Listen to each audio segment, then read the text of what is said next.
This is Hunter Muse. And this is Chris Snipes, and you are listening to The Melt.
I'm going to start with a pretty obvious question, but I don't know what your answer might be. But what was the thing that compelled you to write a much more personal book? It was a couple of things. One, as I was looking around, for the next thing to write, and the Psychedelic Handbook came out in 22, and I wanted to take a break from reading research papers and summarizing data and things. So a little more of a, fictional orientation anyway, or, not, quite so, technically oriented. And I've been taking notes on my own altered states for a long time, ever since I was a teenager. So I had a huge pile of unedited material, and I just wanted to kind of wrap it up. I think from a more, professional point of view, I was interested, or I am interested, in giving a more nuanced approach to altered states, especially those brought on by drugs.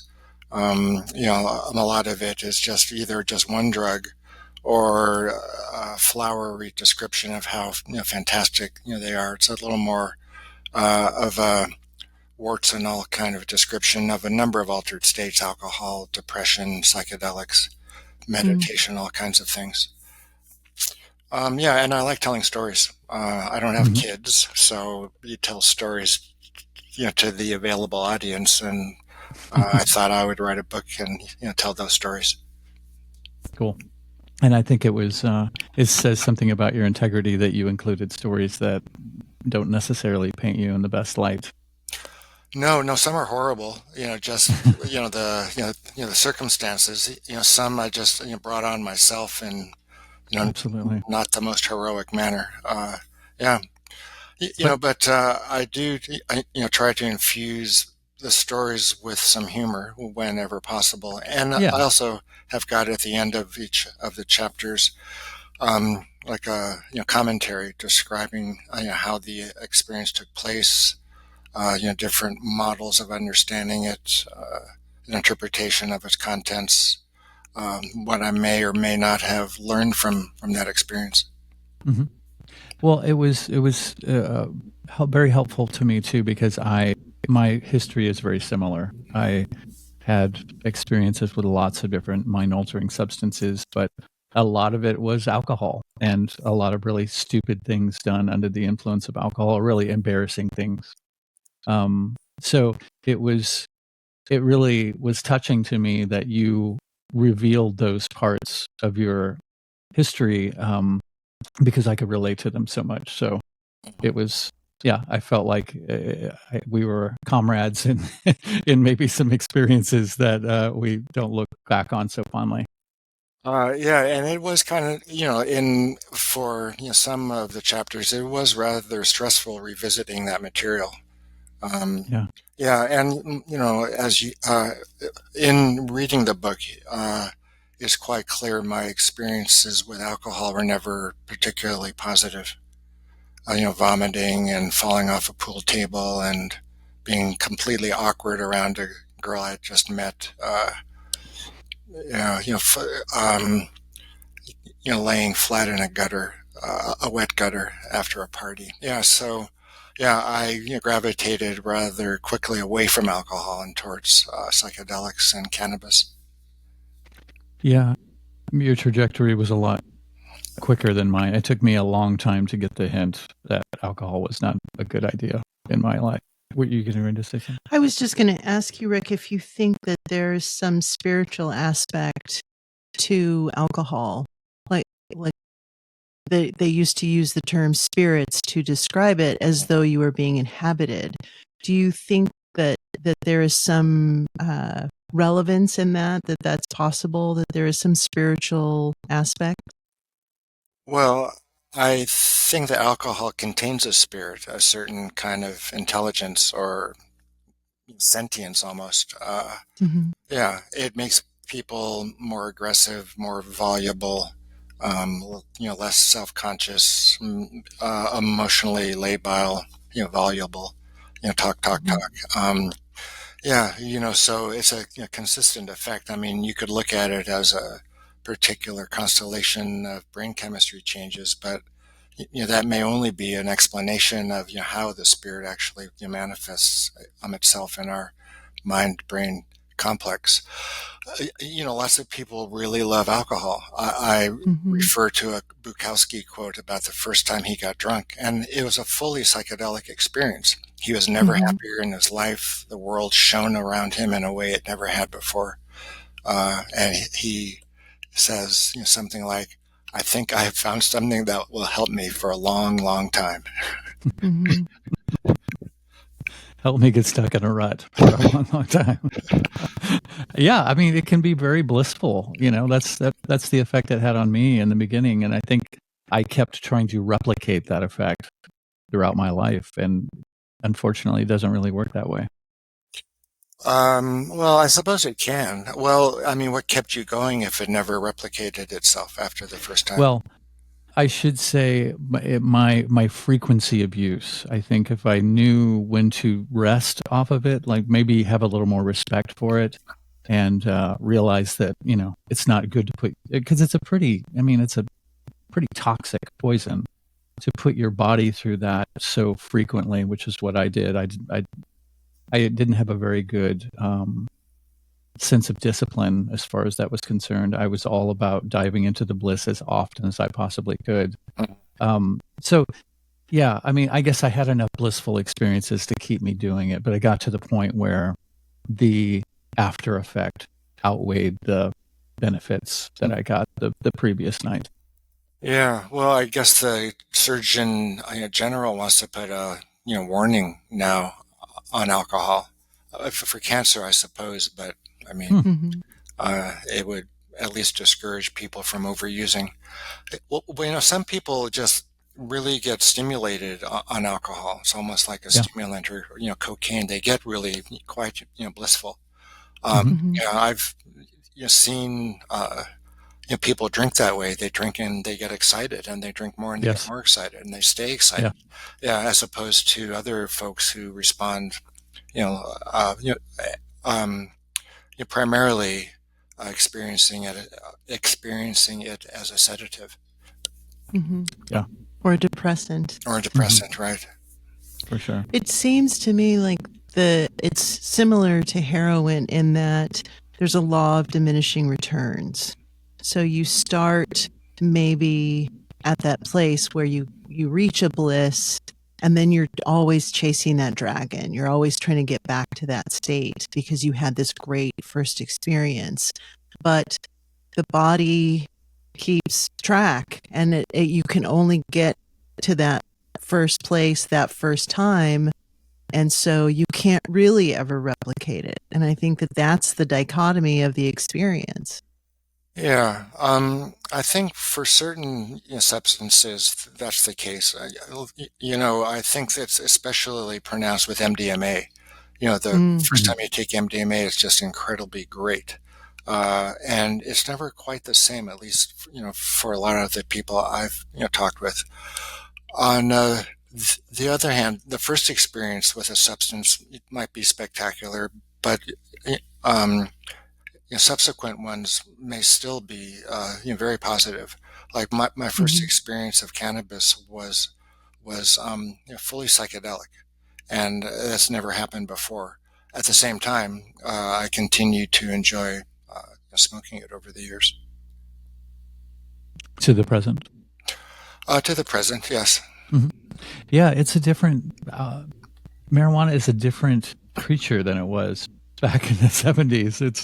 It's become quite an art, as far as the cultivation of it and the potency of it. It's a lot more intense than it was. I mean, at least the pot that I had access to back in the 70s and 80s. I should say the 80s. Yeah. Yeah. Well, the first time I smoked any cannabis product was hashish. Yes, I was Mhm. lucky that way. It was quite Yes. strong hashish. Yeah, Yeah. these colorful clouds are pouring out of my speakers, and I went on a telepathic magic carpet ride with my roommate across the town we were living in. Yeah, it was completely psychedelic. I mean, beyond psychedelic, in some ways. Yeah, but still, I think I've established a pretty good relationship with the substance. It's been over 50 years, 55 years, I guess now. Uh-huh. Yeah, that was a very intense sounding experience with the magic carpet ride. It was like a group hallucination for the most part. Or do you think it was a hallucination? I don't really know if it's well, I think it was telepathic in as much as Mhm. we shared the same, vision and the Mhm. same Mhm. physical, sensations. Like if the carpet, dropped, too rapidly, we both felt it. And Wow. we stopped abruptly when we finally got off of the carpet, and we both like lunged forward to stop the momentum. So That's crazy. yeah, I guess it could be called a shared hallucination. Yeah, I'm not sure how to understand that. Yeah. There may be some field of information that's monitoring everything, and Mhm. if you're both kind of logged into the same part of that field, you're sharing the full experience. Yeah. You could maybe call it a shared frequency. Yeah. I was thinking of Uh-huh. frequency. Yeah, a shared frequency. Hallucination feels like it's kind of diminishing the experience because we have this very clinical idea of what a hallucination is. So a frequency is something more than that. To me, it's an energy that you are aligned with your person, whoever you're experiencing that with. Yeah, another way I've phrased it is a shared vision. Hmm. Mm. Yeah. Yeah. I mean, I think hallucination connotes that it's something manufactured by the mind, Mhm. whereas a frequency is something that's already there and you're just tuning into it Tapping somehow. into. Yeah. Mhm. Yeah. I And, was. man, the vision part is just simply the phenomenology. Mhm. Mhm. Yeah. Exactly. I have a very complicated relationship with cannabis. I've been wanting to talk to you about this because I feel in many regards that you're an expert in the DMT field. But last January, I had gone through this strange experience of gaining and losing weight throughout my life. And I had lost a bunch of weight. And in January, we got some DMT and I decided, when Leary said set and setting, that is truly everything. It means everything. But I decided to do the DMT in my bathroom. I have a solo bathroom sitting on the toilet. Oh, And really? I thought my rationale was, Right. I thought, well, Why did you if I get, because I thought if I get sick, I'll be already in the bathroom. Well, and I don't think you truly really knew what you were getting into, I had did you? no idea. And I had taken a pretty significant break from smoking cannabis. So I did the DMT, and I mean, I consider myself a lifelong psychonaut. I've had many experiences with LSD, with MDMA, lots of frequency shifts with MDMA, lifelong cannabis imbiber. So this was not a foreign, and psilocybin. This was not a foreign experience to ingest something. But what happened was something that had never happened before to me. It was a complete 180-degree state shift, where everything changed visually, physically. My environment was not my environment anymore. It was very much like an Alex Gray painting. And it was terrifying. I was truly scared. It scared me shitless, no pun intended. And it was so terrifying that I immediately started saying over and over, like there was no sound. It was just all visual. And I just said over and over, I want to come back. I want to come back. I wanted to come back. Like I wanted to be back into this consensus reality.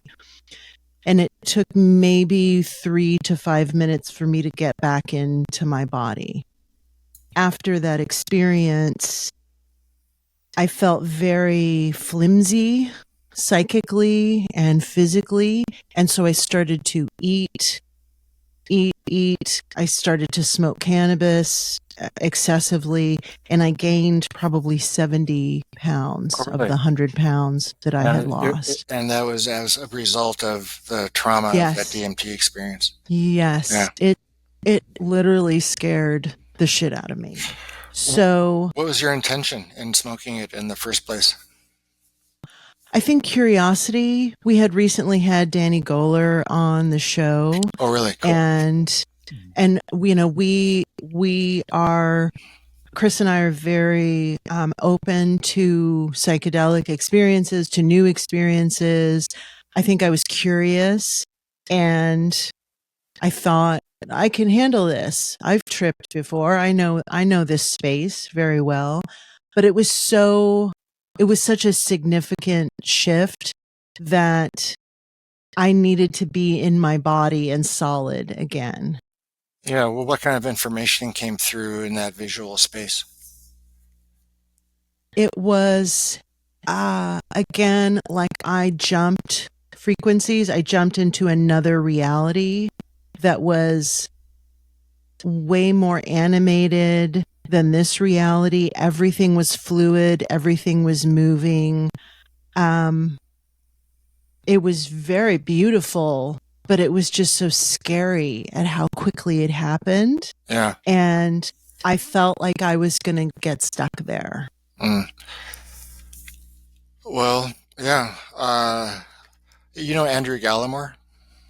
Yes. Yeah. I'm trying to get him on. Yeah. Andrew has a new book coming out, Death by Astonishment. Yes. Yeah. So I don't know if it's meant, to be literal, death, but still, it can feel that way. Mm-hmm. Yeah. Well, so how did you finally work through it? It's very interesting. I was in the process of my last semester, obtaining my bachelor's degree in psychology. And I somehow made it. This happened in January. I somehow made it through to May and graduated with honors. And then I kind of had this existential crisis because I was headed towards becoming a therapist. I wanted to be a sex therapist. And I got so freaked out by this experience that I just felt like this is maybe not the route for me. I don't necessarily want to work in one-on-one therapy with people. And so I applied to the Maharishi International University to their David Lynch program. Yeah, I started with TM as a meditator. Yes. So Yeah. I learned transcendental meditation on August the 19th, and I have not smoked cannabis since. I've lost 40 pounds, and it is the closest thing that I can describe to having a psychedelic experience without taking any substance. So I would say the transcendental meditation in many regards saved my life. Yeah. Interesting. Well, good. I mean,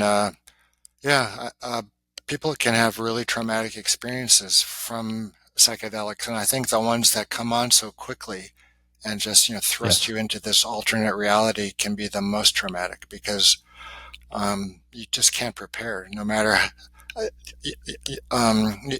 how well you do prepare, like making certain that the room is comfortable and whatnot.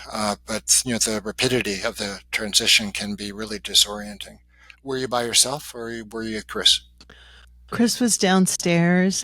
Chris has two sons that are with us every other week, and the kids had just left the house. It was on a Sunday, and Chris was downstairs working on podcast editing, as he normally does when he has free time.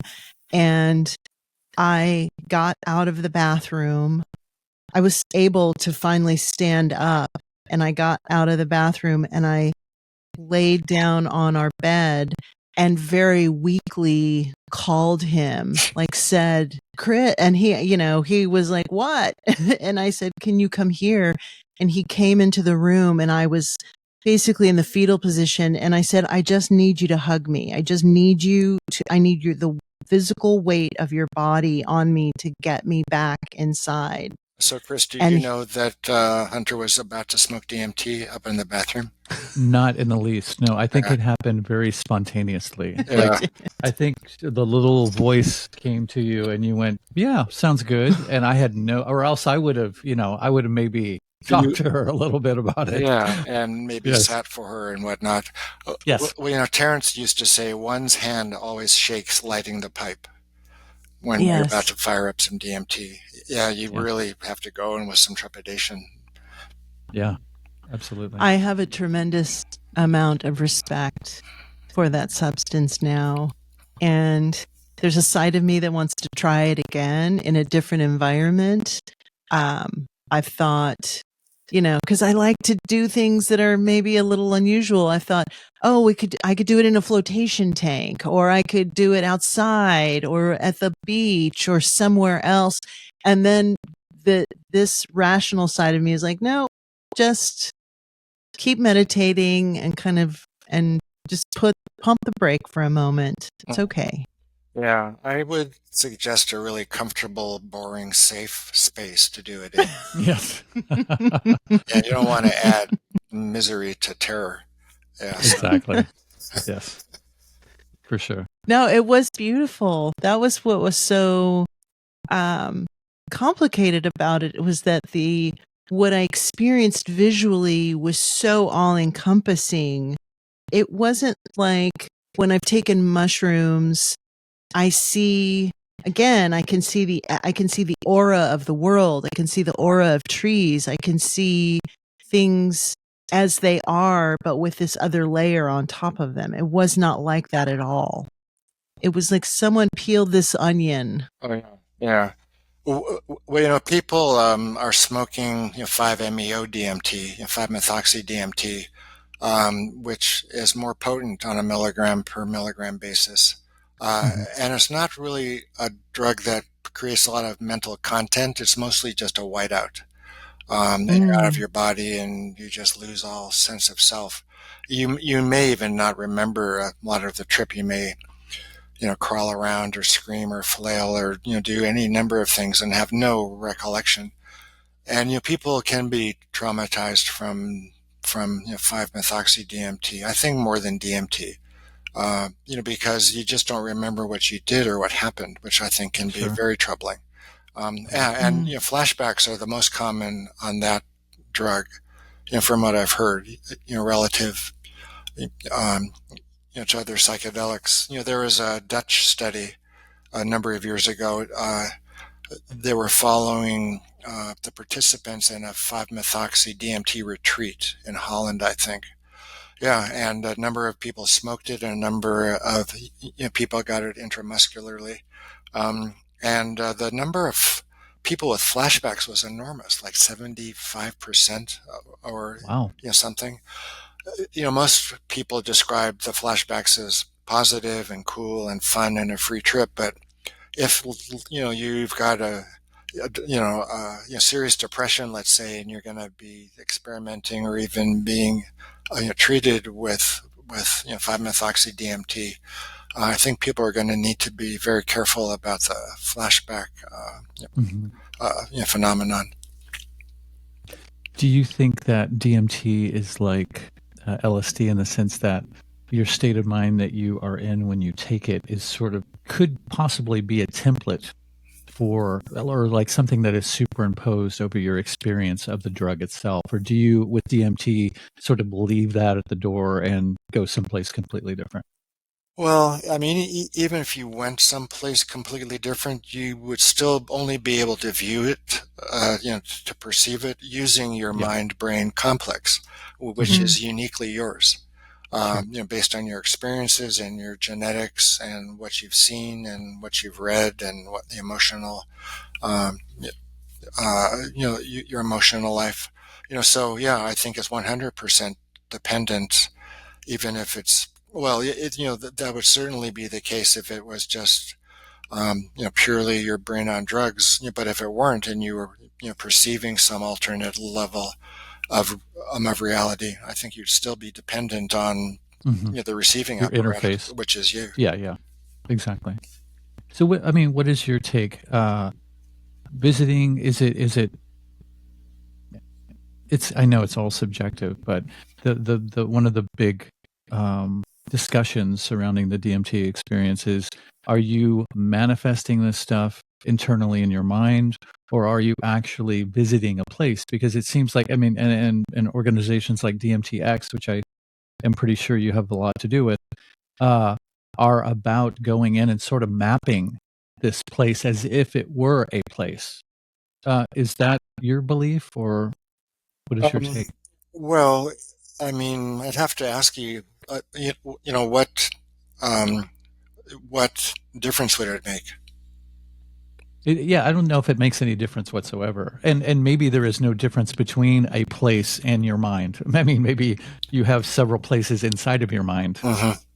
So, well, the place that you observe that information, the phenomena, from, the arena, the platform is your mind. So, I mean, I understand your question. It would be along the lines of, well, when you look, through a telescope, are you seeing freestanding reality, or is it simply your brain on a telescope? sure. So there is an objective reality out there that's a change in your perceptual ability, allows you, to perceive. Yeah, I think with, subjective experience, though, eyes closed, lying on the bed, is it real, or is it simply your brain on drugs? I think think it is quite hard, to tell right now. We just don't have, the technology, let's say, to peer into parallel universes or dark matter, to corroborate what you are seeing in the screen of your mind with what you might be seeing on the screen of some kind of imaging device. I think at this point, the more important thing is to make the most of those experiences, to be able to extract as much information as possible, from them, to be able, to recognize what you see, work with it, interact with it, and, get as much as you can out of it. You could ask personal questions, professional questions, more theologically or religiously oriented questions, and hopefully get answers, and then write those answers down, think about them, look at them, and see if they're helpful. Do you think it's better to do it intravenously or to vape or smoke it? What are your opinions just regarding dosage and being able to control dosage? Well, when you smoke anything like that, there's bound to be lots of loss from coughing and incomplete inhalation. Yeah, and you get kind of disoriented after the first few puffs, and it's hard to figure out the pipe and all that. Yeah, I mean, intravenous, obviously, you get all the drug. There's no waste. Speed-wise, they're they're about the same. It starts within a few heartbeats. Intramuscular is slow. Might take a minute Mhm. or two to start feeling anything. Yeah, and the duration might be closer to 45 minutes or an hour as Hmm. compared to 20 or 25 when you smoke or inject it. Like if you're going to be using anything intravenously, you have to be super careful with, the Yeah. purity of the drug and the needles and all Mm. that. Mhm. So yeah, I think it's to each his own mostly. Well, So and in if a you want a very slow DMT experience, then there's ayahuasca, obviously. Mhm. mm. Yeah. So in a clinical setting, is the setting like beanbag chairs and, trippy lighting, or is it like this sterile environment that looks like you're in a doctor's office? Uh, are you talking about my DMT studies? Yes. Oh, yeah, yeah. Those occurred uh, in a hospital. An academic teaching hospital on a research Hmm. unit, that we shared with a experimental chemotherapy unit. Um, Mm. so it was a pretty cool. It was a fairly austere environment. Hmm. We got some upgrade in our room that we kind of monopolized for the studies. But still, we got a couple of nice chairs on a pretty headboard. But there were still tubes and pipes, coming out of the wall, behind the bed. Yeah, no, linoleum floor. Um, Mm. yeah, in the beginning, I was afraid that kind of environment would detract from the experience. But I'd say 99% of the time it was great because Mm. people were not worried about dying. Yeah. They, Mm. Yeah. they knew that, they were in a hospital. There was a nurse on one side, a physician on another, a crash team, minutes away. So, um, yeah, I think ultimately it, became a reassuring environment. It was more, daunting and formidable when we started using psilocybin. Mm. To Hmm. keep people in a little room like that on that kind of a ward Oh, for yeah. 6 or 8 or 10 hours, it just wasn't Yes. really working. Yeah. I want to wander around in the woods when I'm on psilocybin. I wouldn't want to be in a No, hospital room. no, either with music, no music. It's just a small room. Yeah, and Yeah. you have your eyes open and you want to interact, you want to move around. That just Yes. wasn't possible. Yeah. I could see that. Well, to go back to your book, in the title, which I was surprised to read when I first read it, trauma was in there. What role did trauma play in your journey and maybe in your eventual curiosity about altered states of mind?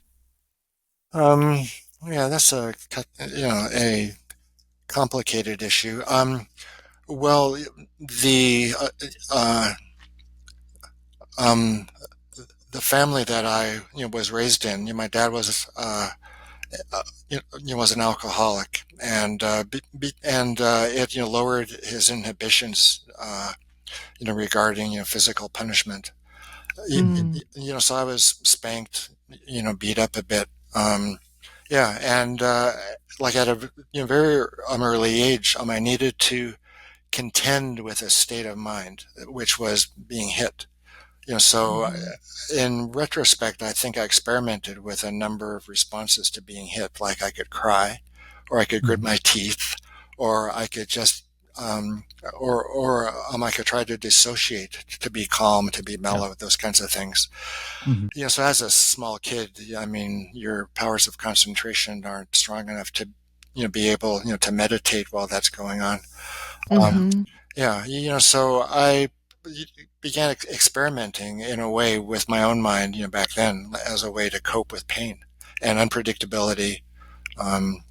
Those kinds of, qualities of a household like that. Yeah.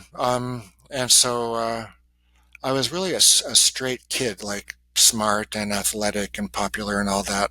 Um, so I was able, to get by with the support and the feedback from school, and I, Mhm. Mm. didn't spend as much, time home as I could have. My best friend lived down the street. I spent all my spare time there.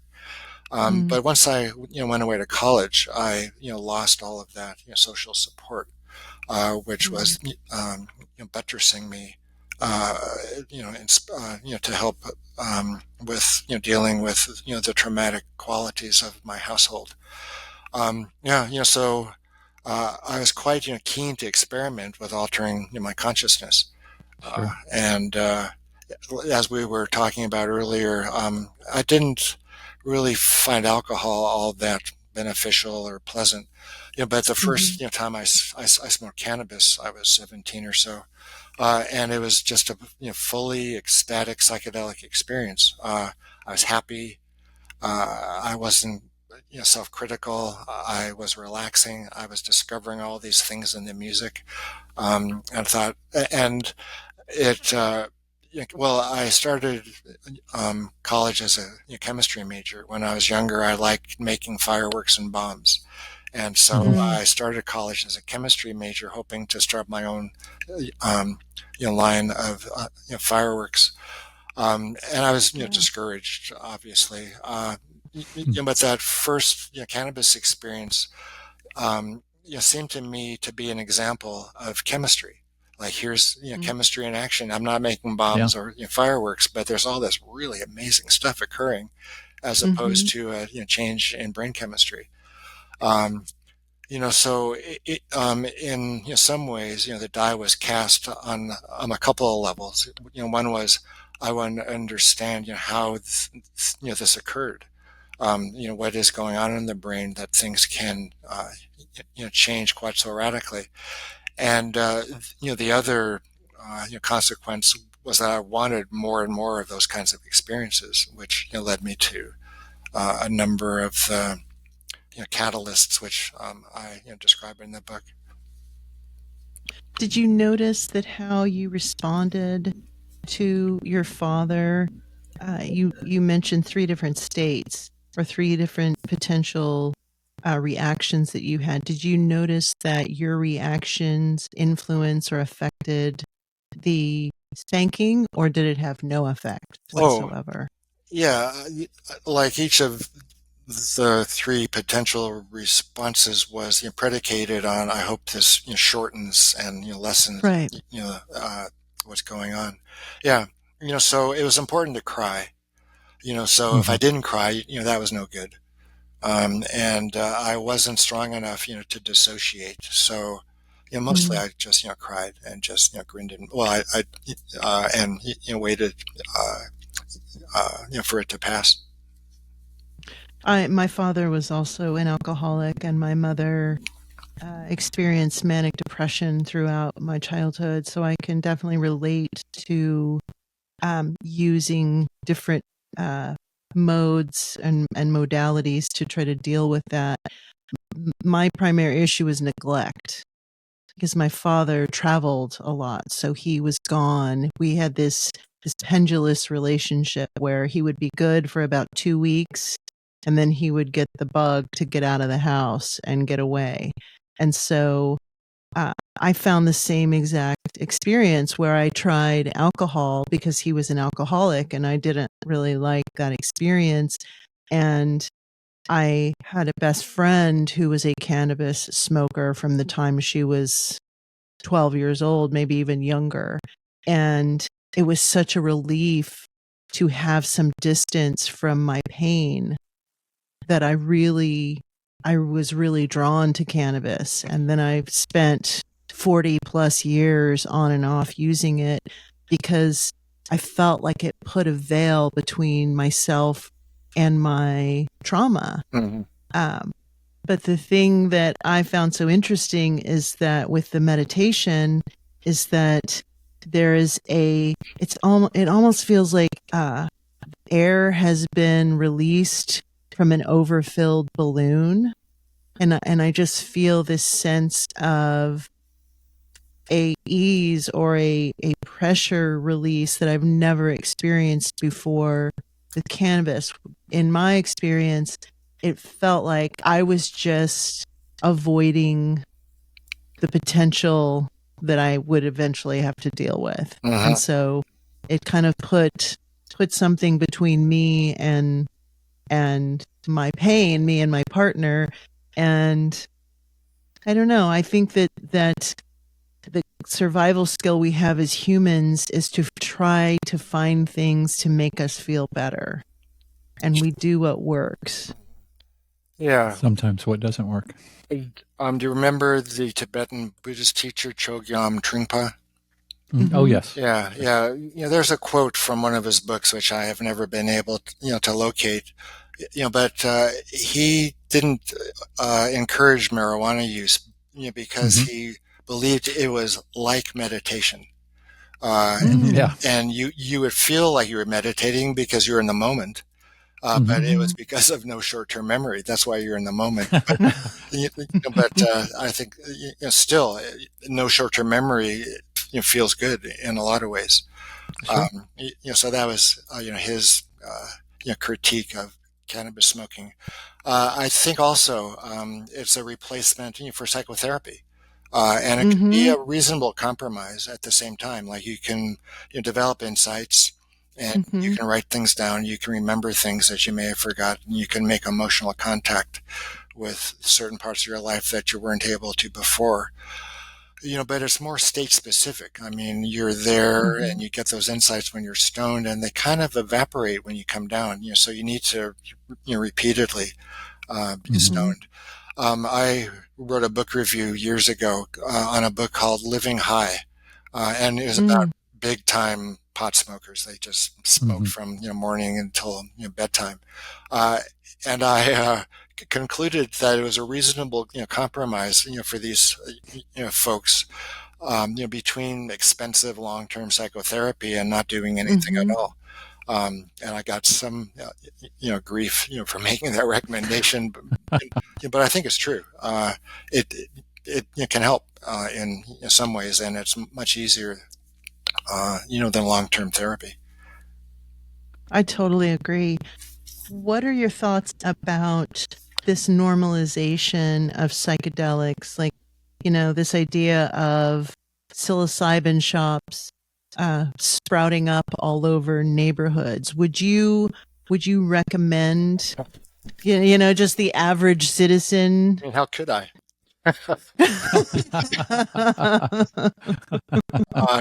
So many levels. I mean, clearly there needs to be increased access.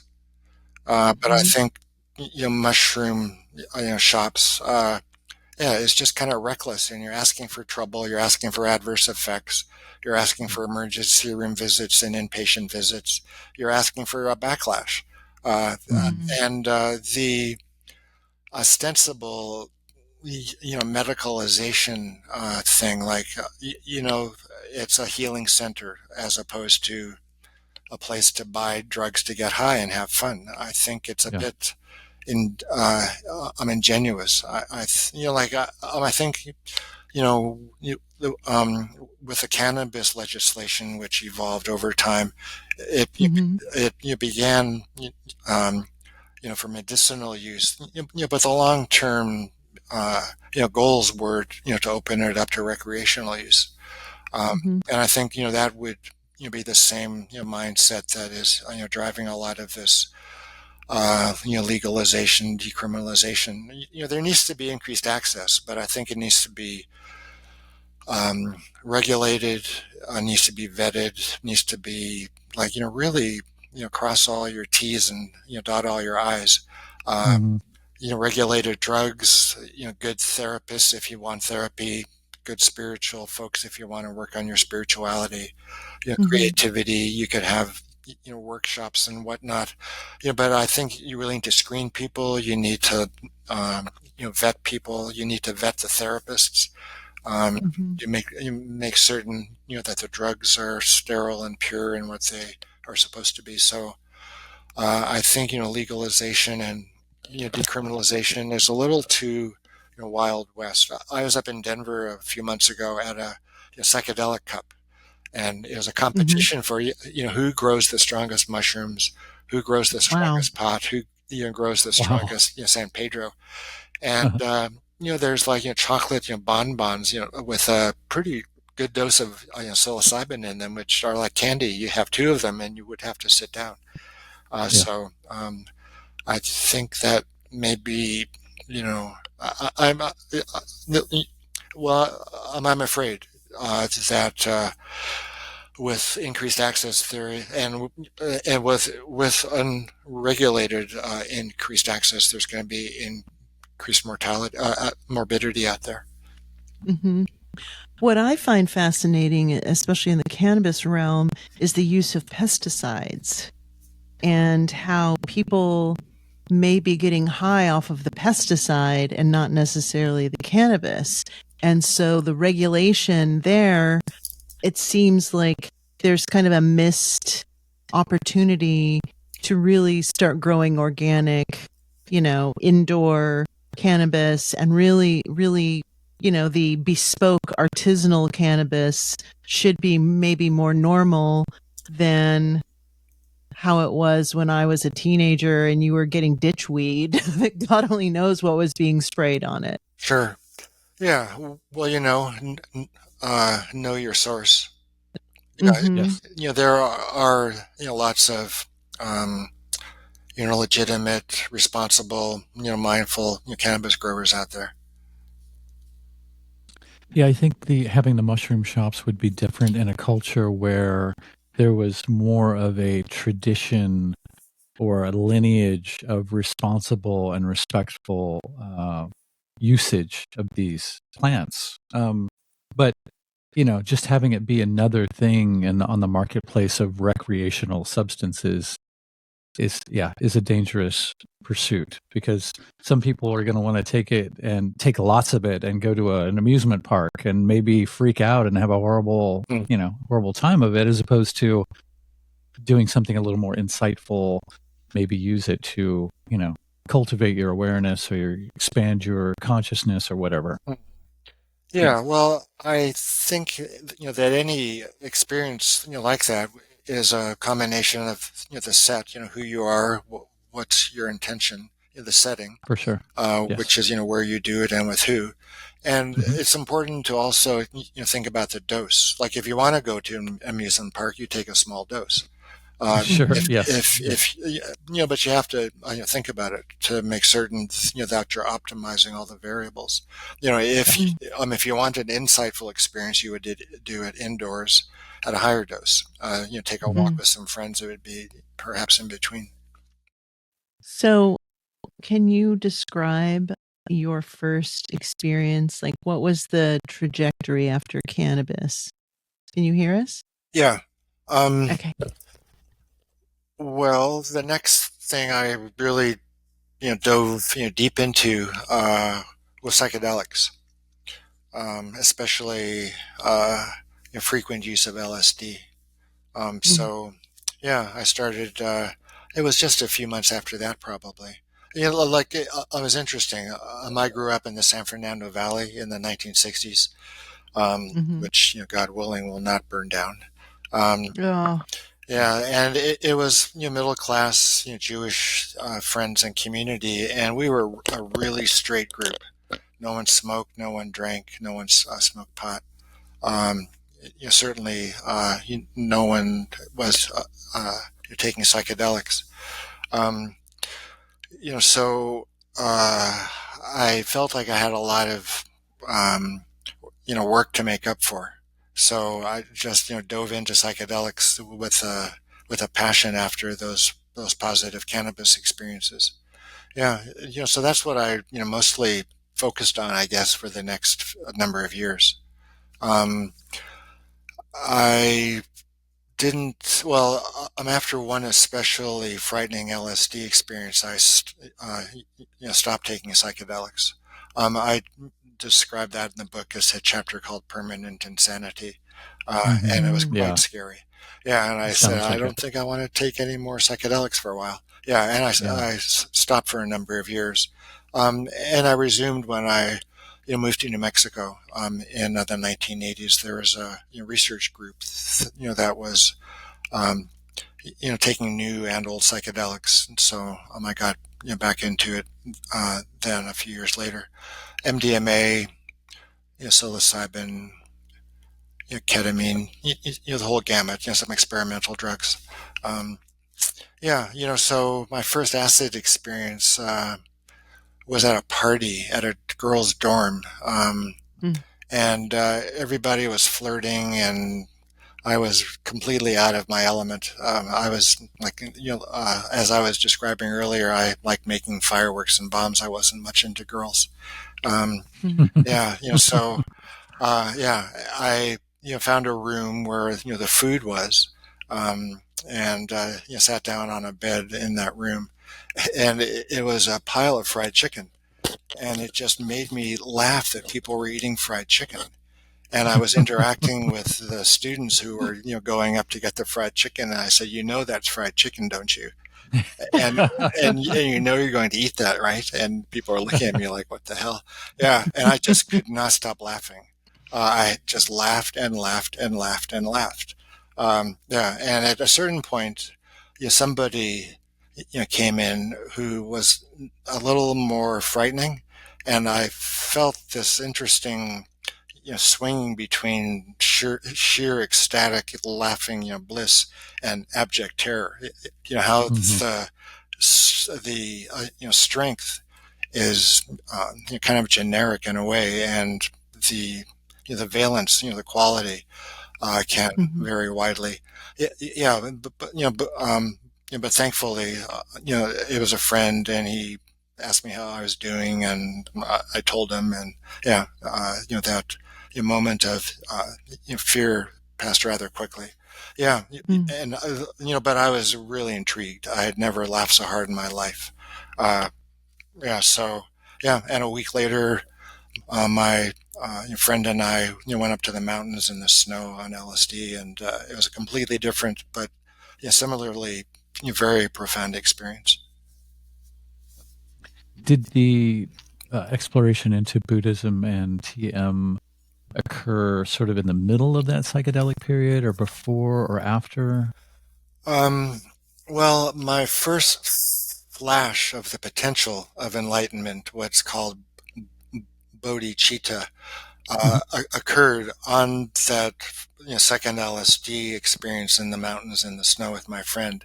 It was a realization that there was a different way of looking at everyday reality Mhm. that was based in everyday reality, but the the apprehension of it, the understanding and the interacting um, with it on its basis, its importance, those kinds of things, wasn't quite what I had believed it was. It was just a flash of lightning, more or less, Mhm. and I didn't work on it as much as just kind of being, I guess, directed um, by it. So um, I took a course. Well, I'm actually I learned transcendental meditation as a junior in college, and I was taking a lot of LSD, and I was getting a little concerned about my mental health, so I stopped. Mm. Yeah, and I figured, well, I'll learn meditation, and I did. And it, back then, my constitution, it really didn't take. But in the meantime, I took a class on Indian Buddhism, and it answered all my questions, cognitively, that had been Mhm. Mhm. stirred up but had been kind of forgotten over, as a result of that first flash of the potential for an enlightened perspective. So I just loved Buddhism. I just went crazy over it. I was just Yeah. I was, kind of insufferable. Like, this makes more sense than anything I've ever read. Yeah. So, Mm. um, Same yeah, here. but I was, simply just reading books. I didn't really start practicing until a few years later. Mhm. What are your thoughts? I got the impression for somehow from reading your book that you no longer practice TM meditation. If whether or not that's the case, what is your take on that form of meditation? Oh, yeah, I just practiced it for maybe a year or so. Mhm. Um, Gotcha. Yeah. Well, the reason that I didn't get more involved was I wasn't that drawn to the Bhagavad Gita, which Mhm. we Mm. were studying. It just seemed not quite my cup of tea. Yeah. And we listened, or we watched videotapes of the Maharishi, Mm-hmm. and I wasn't that drawn to him. Yeah, So I I still understand. practiced Uh-huh. the mantra. But once I learned about Buddhism, that's a good question, whether or not I continued doing TM for those years before I learned to sit in zazen. I probably just stopped TM after I left college. I went through a very severe depression my first year of the medical school, and I have a couple of chapters Mhm. regarding that episode of mood disorder. So once I dropped out of medical school, I was really desperate for some cure, some fix, some healing. And I ended up at a Zen monastery for a month or two. Yeah, and I learned Mhm. Zen meditation, and my Yeah, I depression can. just went away at Oh, one afternoon. fabulous. Yeah, I can relate to not being that we're not. We took TM. She learned TM at the Maharishi, and then I later learned it at the local center here. And I'm not really drawn to the Bhagavad Gita either. And I would much rather listen to Chogyam Trungpa Rinpoche talk than I would the Maharishi. Um, but the practice itself, I've found to be very beneficial. But it's different than the Tibetan Buddhist meditation that I have practiced before. I Yeah. don't know. Go ahead. Well, yeah, once I learned Zen meditation, it's quite simple. There's no mantra. Mhm. Yeah. You just kind of are there. Mhm. Yeah. Yeah. I usually just use the mantra at the very beginning until my mind sort of settles, the sediment settles in my mind, and then I just go somewhere else. Mhm. Like that's just sort of the entry to a specific state of mind, and then I just kind of leave it behind and Yeah, do my own thing. yeah, it's a Yeah. useful kind of a uh, tool, transition. Yeah. Yeah, Yeah. that's what I like. Um, so I still meditate every night, and the first minute or two after you sit, I sit myself down, I'm on the cushion. I'll use my breath, count to 10, start over for Mhm. a Yeah. few minutes, to get comfortable on the cushion and work on your Mhm. breathing and whatnot. Yeah. Which is surprisingly hard to do too sometimes to keep doing that until 10, like you kind of forget sometimes what number you're on, or like Oh, it's so funny oh, how constantly, yeah. It's a yeah. scathing indictment of our powers of concentration. Yeah, exactly. uh did you have anywhere you wanted to go? What I find so beautiful about your journey is that you have this sense of curiosity, that you've not landed in one place and been very like planting your flag in the ground and saying this is the way. You keep kind of pushing yourself, and I think that's an important aspect of being human, because what serves you in one point of your life may not serve you in another point, and it's easy to get static and kind of avoid growing, but you keep pushing. Do you see that as being just a form of healing your your body, or healing your spirit? Is that what kind of keeps you propelling forward? I'm not sure. It's an intellectual curiosity. Like I love to Mm. read and think and synthesize different models. That's just Mhm. my nature. Um, yeah, and I suppose to the extent that working on your intellect helps you heal, I suppose that there's been healing involved. I've gone through a number of methods for healing. Independent of study, like psychotherapy Mhm. and psychedelics, meditation. Mhm. Um, yeah, but I never really studied um, meditational text per se. It was more of a practice. And even though the type of therapy I've had over the years was Freudian psychoanalytic, I didn't study Freud. So the two are kind of separate. The intellectual, I think, feeds the more spiritual, abstract part of what I'm seeking. The therapeutic, meditative, I guess, have been more physical and emotional. Yeah, like I like to read the Hebrew Bible and the commentaries. Yeah, I've got a 1,200 page translation and commentary on the book of Genesis right now. I'm Oh, wow. kind of wrapping up. I'm not sure when what I'm going to to do with it. But there's a lot of information gleaned over a lot of years of really an in-depth study of the Hebrew Bible. So I don't read the Hebrew Bible for therapeutic purposes. They're more intellectual and spiritual. Yeah, career-wise, it's been kind of interesting in terms of responding to my curiosity. Like I began looking for altered states, biological concomitants with with the pineal gland, and that was that was a melatonin study. And we discovered there weren't any psychedelic effects of melatonin, so I went off to the DMT study, and then the DMT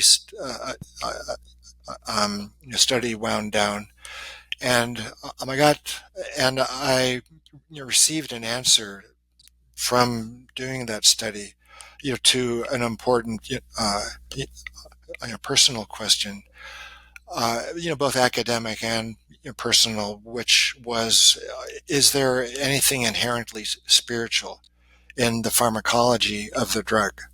Like if you just gave the drug, would people have a spiritual experience or become more spiritual? And the answer was no. So what next? Well, what is spiritual? If you can't become or focus or work on spiritual things with a drug, in and of itself, where else do you go? So you go, to a religion if you're so inclined, and start, delving into that. And I'm Jewish, and I like to read, and the Jews like to write. So I have a huge amount of commentaries that I just have been working through for 20, 25 years now. And it sustains me spiritually, but the healing part has been more or less independent of that. I suppose to the extent you can call them independent. Do you think that you mentioned that alcohol has almost a sentience to it? Would you say the same for cannabis or LSD, psilocybin, DMT, or any psychedelic? I think the ones that are biologically originating, if they're made in a lab or they're straight from the plant, I think it's more that they're found in nature and have been taken in a natural setting. I think those may possess a little more of a personality. Like ibogaine or ayahuasca, as compared to LSD. You don't really hear about the spirit behind LSD, Exactly. or the spirit behind MDMA. At least most of the time, it's more of an emotion. Yeah, so I think with the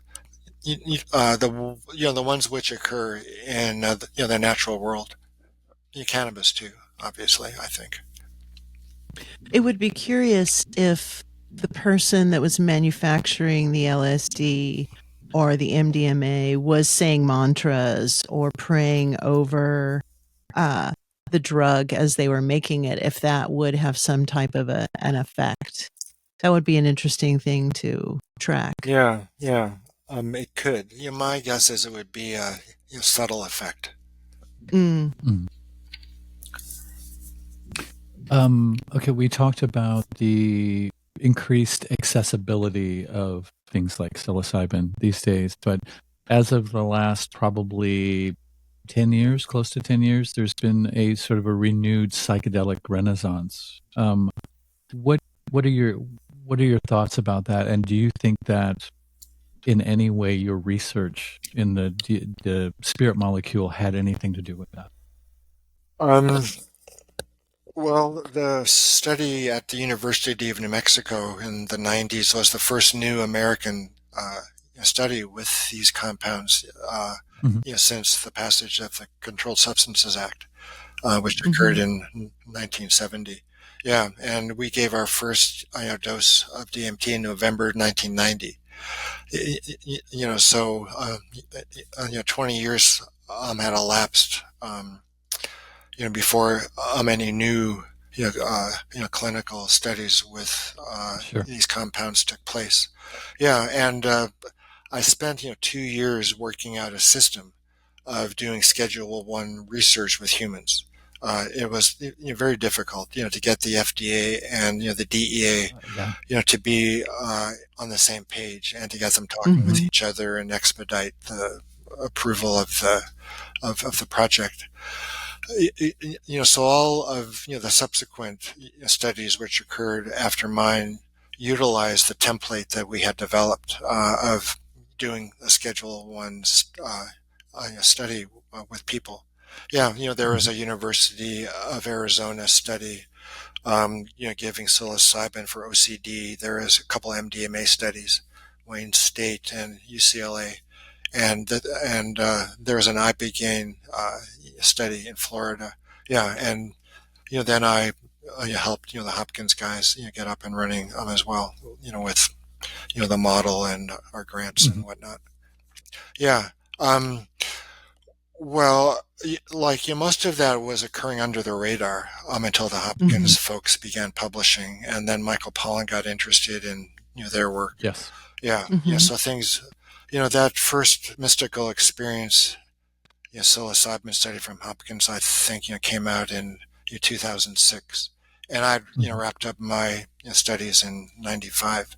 But the mystical part, I think, you really spurred interest, within the media and the greater public. And Michael Pollan's work, obviously, he's extremely Yes. popular. Yeah, Mhm. Hmm. so I think it was kind of a bubble. There is a little bit of a release of air from that bubble. The MDMA maps Lycos project Mhm. didn't get accepted as a NDA, new drug application. Um, Hmm. and I think there is more attention being paid to adverse effects, which aren't anywhere as fun to read about as healing stories. Hmm. Yeah. And the results of psychotherapeutic work, they're strong, and they're positive, but they're not quite where they need to be, for an approved application of a new drug. Mhm. And I think in the meantime, there's a belief that psychedelics are going to heal everything and make you a happier, better person. And that's the motivations behind increased accessibility at the state level. Or Yeah. um, so I think we're getting a dose of realism. Oh, and the immediate venture capital returns aren't materializing. Mm. There may not be as much money to be made as was initially thought, or Mhm. as quickly, anyway. Yeah. Um, yeah, It's not like so I think it's, getting a bit, more balanced. There's a lot of people doing psychedelic research. So Mhm. even if, they're the recreational part, or the, the in the field, a little more casual use, is, clamped down on. I think there's still, quite a bit, momentum within the research world. And what kind of research and what is your part in that research is DMTX doing? I know it's about the extended DMT state, but are you advising on that or are you taking part in any of the experiments? No, yeah, but I Okay. was consulting with the Imperial College Group in London with their Mhm. extended DMT experiments. Yeah, I've been more involved with that group. There's also a group in Basel that has been doing Hmm. extended DMT work, and there's a group at UC San Diego about to begin an extended DMT project. Yeah, the And DMTX project in Boulder. I don't know a lot about. I think mhm, they're extracting and purifying and sterilizing botanical DMT, and it's mhm, a infusion through a vein. I'm not sure how Mm. long they're going. At least an hour, I think. Yeah, yeah, and there's all kinds of safeguards built into the mhm, project. sure. I think that would have to be such a different experience because you're going to come on a lot slower and you're going to get more of a chance to sort of configure yourself Hmm. into that reality and maybe become a little more comfortable with not being death by astonishment, but more, being able to take it in bite-sized chunks as opposed to just getting blasted for 10 minutes and then coming back immediately. Yeah. Well, there's a debate, or like it still, it still has not been fully worked out. Do you need to begin with a bolus, like a big shot, and Hmm. then slower, constant infusion, or Hmm. or do you simply begin with a constant infusion and you gradually ramp up? I think the Hmm. consensus is building, that if you really want to get out there, you need to give a bolus first. But it may Hmm. not be as big a bolus as just a single dose. Gotcha. On a toilet. No comment. Like yeah Feel free. I just have to ask what you were thinking. I know, I know. I don't think she It's has an it's a answer. very humbling experience, and it's certainly humbling to share with you. uh, I do wonder what your thoughts about using psychedelics in conjunction with talk therapy. Uh, I think that there's probably a subjective answer there, that it just depends on the person and what's presenting, what the pathology is. Would you recommend that someone maybe be in therapy before they go into the psychedelic world, or do you think that it's okay for teenagers to experiment with psychedelics? I mean, I think I was 16 when I first did psilocybin. Um, what are your thoughts about that? Well, it also, well, I think it's another case in point regarding the importance of the set and in the setting and the dose. Um, Mm. you want to optimize your set, so you want to be emotionally healthy, psychologically healthy, physically healthy, spiritual healthy, if that's important to you. So you want to, get all of your ducks in the row that you can. The setting would be, what is your intention? Are you going to be by yourself? You can be with friends. You can be in in the city. Mhm. And the dose. Is it going to be a small, medium, um, or a big dose? Back in the day when they were first using LSD in psychotherapy, there was a model called the psycholytic model, which Mhm. was part of your ongoing treatment, most usually psychoanalysis. And you would take a Mhm. small dose of LSD, and that would Mhm. stimulate the transference and the emergence of unconscious material, Mhm. like an emotional connection, to your memories, retrieving suppressed memories. So you were doing talk therapy in the midst of an LSD experience, although it was a lower kind of LSD experience. The other, model, was what was called back then, the psychedelic model. You give one or two big doses. And you don't really spend a lot of time, talking with people during the experience itself. You've got music, you've got eye shades, and you go inside. There isn't a lot of interacting. If you do start interacting, you're encouraged to put the eye shades and the headphones back on, and you'll talk about it later. But those are much larger doses, and they don't usually occur in the context of ongoing psychotherapy. You go to a center, you are recruited, you do the experience after 10 to 12 sessions of preparation and of supportive therapy, establishing a therapeutic relationship. But usually after you're done, you're on your own. You could either continue in therapy if you were beforehand, but there isn't any long-term kind of therapeutic follow-up. I could see the benefit. I know that it was used, MDMA was used in couples therapy, and I could definitely see the benefit of that, just to kind of crack people open.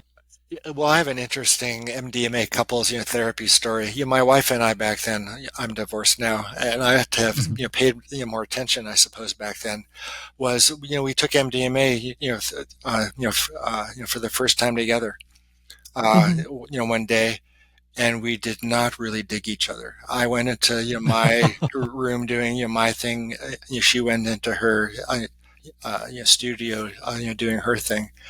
And, we reconnected, 6 hours later, but I thought to myself, that's weird. Aren't you supposed to feel like, way closer with your spouse on MDMA? Yeah.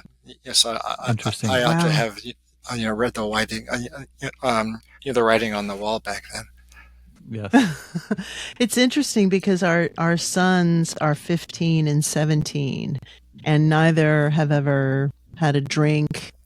And both have said that they have no interest whatsoever in experiencing any kind of a hallucinogen, alcohol, cannabis, any of it. And I wonder if that's a rebellion against us because we have been very open about sharing those experiences and not stigmatizing them. But they don't really, and both of them have friends. They're at the age where they have friends who are smoking cannabis or drinking, and they've both kind of commented on how their friends' behavior changes in those states. So for me, I think I had so much childhood trauma, early sexual trauma, early childhood trauma, that I needed something. I needed some help to deal with that, where they don't really have any trauma, so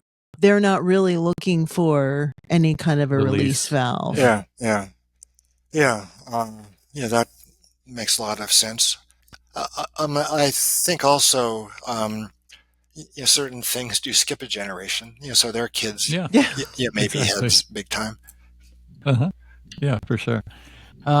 I know that it was, or that I don't know whether I just saw a clip that Danny Goler posted about you, something with your interview or your conversation with Joe Rogan, and his work was mentioned. Danny Goler. Right. What do you think of what he seems to have found in the DMT space? Yeah. Well, can you describe to me, what he's found? Because Sure. I haven't looked into it all that carefully, to be honest. He has had multiple years of experiences with DMT, and they seem to be cumulative in the sense that if a being contacts him during that experience, they continued to throughout the length of his experiences to the present day. He now says that he sees something called the console, that he titles the console, and it's sort of like a console with different sorts of tech objects and screens and so on and so forth. And it's there every time that he goes back to the DMT space. Well, he was, I believe, if I remember the story correctly, compelled by one of these beings that he met along with a series of synchronous circumstances that he had around the same time, to get a specific type of laser, point it at a wall at a certain distance so that the ray is wide enough to be able to see it. And I think he says, after having a breakthrough DMT experience and you're coming down, you take a little more, but not enough to go back into the breakthrough experience. And you look into this laser, and he says that he has seen code, almost like computer code, almost like the Matrix, in the sense that it's symbols, but it's not a recognizable symbol or a group of symbols. And he has implored other people to try this out, replicate the experience. Yeah, some who he's front loaded, and many who he's not front loaded, and many people have reported seeing the same thing. Is that what does that sound like to you? It sounds like, I guess, something in the occipital cortex, or the visual system at some level. You might be one of the way stations between the eyes and the visual cortex. It sounds neurophysiological. He says, he claims that he has tested it in the sense of getting up and moving around, and that the way that his relationship to the code that he's seeing is that it has, I think the term that he uses is something that he's drawn from a book, I believe, objectness. Like it maps out to be its own object, because he can sort of, in a sense, walk around it, and it maintains perspective, if that makes any sense. I can imagine it. Yeah. Mm-hmm. Okay. But I'm not certain what the significance of that would be. Okay. Just curious. Yeah. Like, does that establish its objectivity? He, in his mind, I believe, without a doubt, he thinks that it does that. Yeah, as opposed to his brain on drugs, for example. Yeah. Well, he has said that he's come in contact with people who are able to see it not under the influence of DMT. Yeah. As a result of looking at this red laser? Yes. Yeah. It seems to me some interaction. Oh, I see. So Danny describes still being able to see this even without the laser? No, without the DMT. Oh, without the DMT. Yeah. Well, I mean, if you subscribe to the importance of endogenous DMT in the brain, that would be an explanation for being able to perceive it without ingesting DMT. He takes it as sort of some sort of evidence that there is perhaps some simulated aspect of reality, and that is a peek into that code of the simulation. Yeah. So has anybody written this code down to be able to start deciphering it? Not to my knowledge. I know that it seems to be building momentum, and different people or different types of people are sort of gravitating towards this, but I'm not sure if anybody has done that yet. That should be a major part of it. I would imagine. Would seem important. Yeah. Well, a week or two ago, maybe a little longer, there was an issue of Jules Evans' newsletter, Ecstatic Integration, and it was written by a fellow named Edward Perdue, and it's a discussion of the Goler thing. And Ed spent a lot of time speaking with Andrew Gallimore about how to understand it. Yeah, and so that issue of ecstatic integration has an in-depth discussion.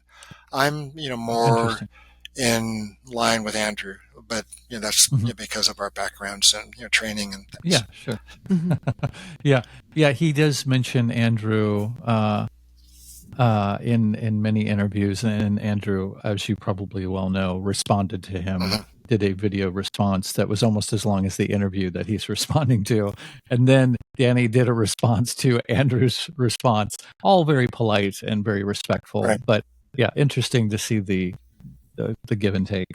Yeah, well, it would be of interest to know if this were a simulation, but I think it would also be the case that we would still be living our lives.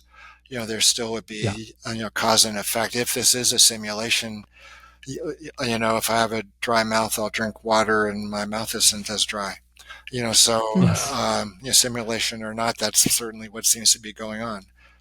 So, yeah, it's a complicated topic. Indeed. Yes, you could go down many rabbit holes. I did, just to add my perspective to the discussion. In my DMT experience, I did have Danny's laser because we just had him on the show. And that was part of my quote unquote experiment. And I had the laser pointed on the wall and I saw no code. I still saw the laser as part of the experience, but there was no hieroglyphic. Some people have said that it looks like Japanese, potentially, but I saw none of that. I still just saw the line, the red laser line. Was that right before you were? My mind exploded. Yeah, the onslaught. I think it was in the midst of all of that, of me trying to find some sense of reality. Yeah. But didn't you mention something like things were stripped away? And yes, there were layers. Yes. What were you going to say, Rick? Oh, yeah. Well, you may not have been the ideal experimental subject. No, I wasn't. It's certainly not the right setting. Sitting, maybe, in that setting. I am. It's so funny because as I read your first DMT book, I knew about the experiments that you were doing. I remember thinking, and this is long before I'd ever done it, I thought, this is exactly the person I want to do it with, and this is how I want to do it, because it seems safe. It seemed exactly as you were describing, that if something happened, there would be support around me in that situation. In those experiments, did anyone ever have a bad experience that they needed some intervention? Well, there were a handful of bad experiences. One guy on his first big DMT dose experienced being raped anally by crocodiles. He was pinned to the bed, couldn't move. It was the most terrifying experience of his life.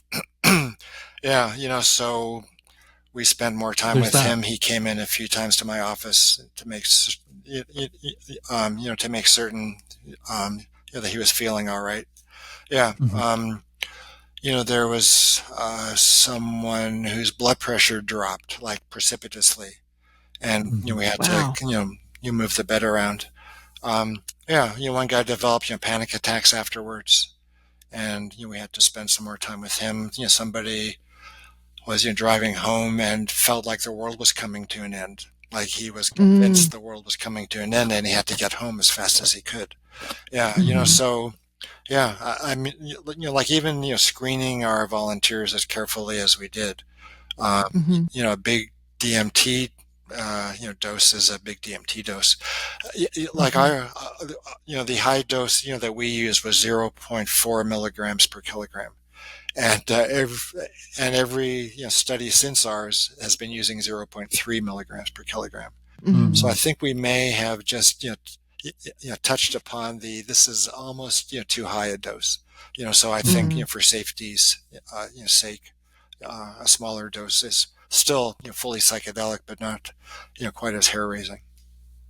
And what is the protocol in that situation when someone has this experience that seems so real or so terrifying to them? How do you, as a clinician, how do you handle that? What do you do? Well, if they need support, you support them. If they need empathy, you're empathic. If they need to be told to stop moving around, you tell them to stop moving around. Yeah. So, the follow-up is important. Like, are they okay? And if they're not okay, it is important to follow up and get them back on their feet. We had Valium on, like on the table next to us, and also something, for hypertension. Mm. One of my old, mentors was a psychologist from the Bay Area named Leo Zeff. And, we were talking about, Valium one day. And he said, yeah, if things get really bad, you take the Valium. Yeah. I love Yeah. it. Yeah. So we never gave Oh. any Valium to the DMT subjects. No, because it passes, so quickly. And we Mm. had one fellow with quite high blood pressure, and we were debating, gosh, should we give him an antihypertensive or not? But he calmed down on his own. Do you think that it's important that somebody who is conducting research like you, as you did, has had some sort of personal experience with the substance that's being experimented with? Yeah, well, you would think so. At first blush, because they're Mhm. more empathic, they can give informed consent, they are familiar with the territory, Yeah. Mhm. and it would seem to be a very easy study to do. You could compare outcome in a therapeutic protocol, uh, in a in the setting of an experienced psychotherapist, one who has experimented or taken the drug being used, as compared to a similarly uh, trained naive therapist. And that kind of study would not be difficult to do. But so Mhm. far, I haven't ever seen us, that that particular study's results. But Mhm. when you think about it as well, it may not be as obvious as we think it might be at first glance. Because uh, if you're experienced with the drug in question, you may want to impose your pre-existing beliefs onto the patient. Mhm. Sure. Like, oh, Yeah. Yeah. that's not what's happening. This is happening. Because Mhm. that's my Mhm. experience. But that may not be the Yeah. case, for that person. Like a choice of music, for example. That music may be Mhm. Mhm. important to you because of your previous experiences, but it may be discordant with them. Mhm. So I don't think it may be, quite as clear cut as, oh yeah, I know the territory and I can help you better than, Mhm. somebody that doesn't. I think a naive, therapist, if they're a good therapist, would remain open, to doing whatever is required for the situation. What do you opine is the future for psychedelics with government involvement, with the legalization of psychedelics across the board?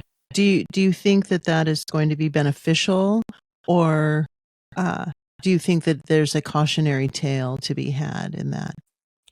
Well, yeah, well, like as we were discussing earlier, I believe it's important to increase access, to allow more people who may benefit from psychedelics to take psychedelics, but it has to be regulated. There needs to be pure drug, good therapists, quality control, peer review. Yeah, everything needs to be done very carefully. These are very powerful drugs, and should not be treated casually. Mhm. Yeah, so if it is going to be the government, I think the government has responsibility to regulate it. It can't be a free for all. Mm.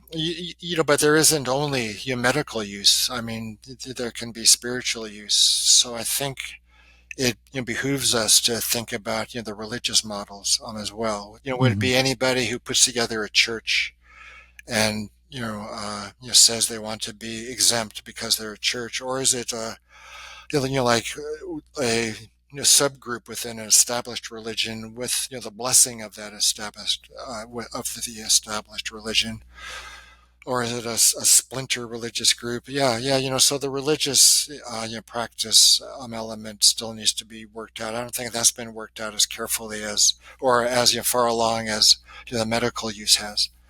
And I think there ought to be wellness potential for psychedelics, creativity and fun, couples work, outdoor work.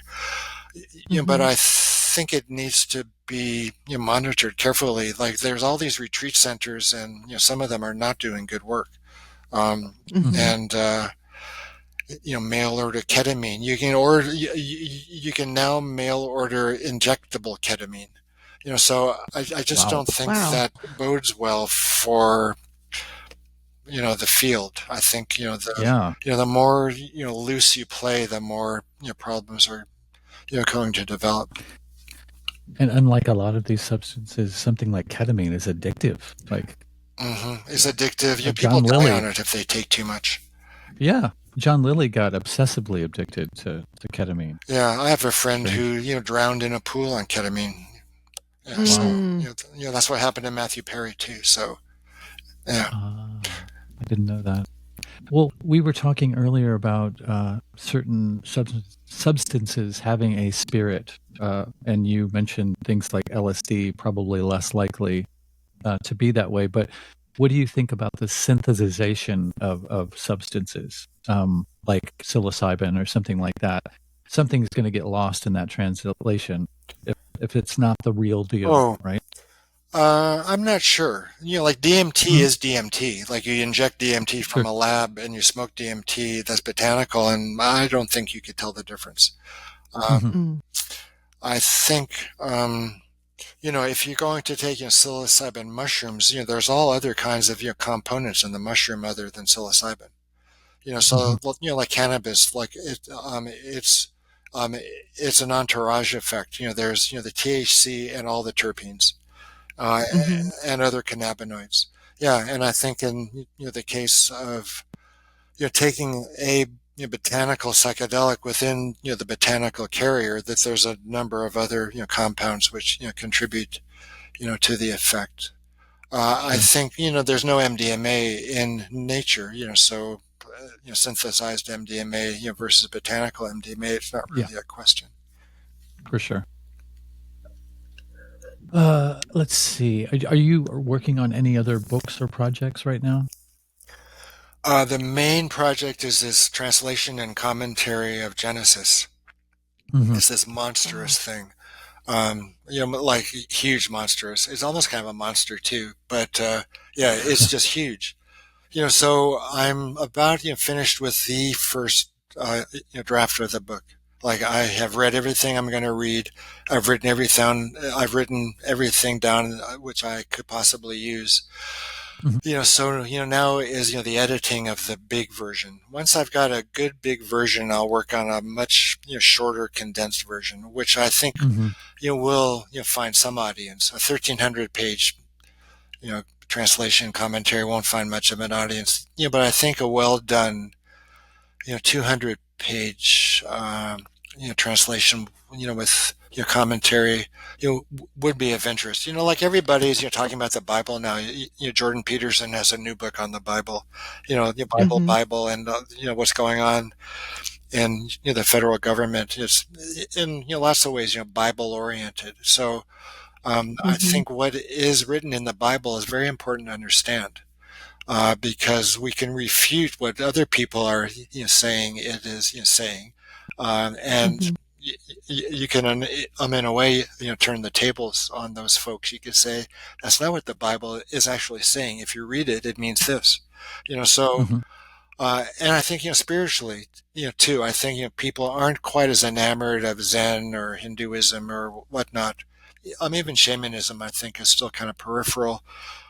Especially compared to Bible oriented religions. So I think that people who hail from Bible oriented religions would be interested in a common sense, plain meaning translation of the Book of Genesis. Like I think in a lot of ways you can condense the entire Hebrew Bible into Genesis. Everything is there. And there's no law. The Mosaic law begins in Exodus and extends out to the rest of the Bible. But Genesis has no law other than circumcision. And take that as you will.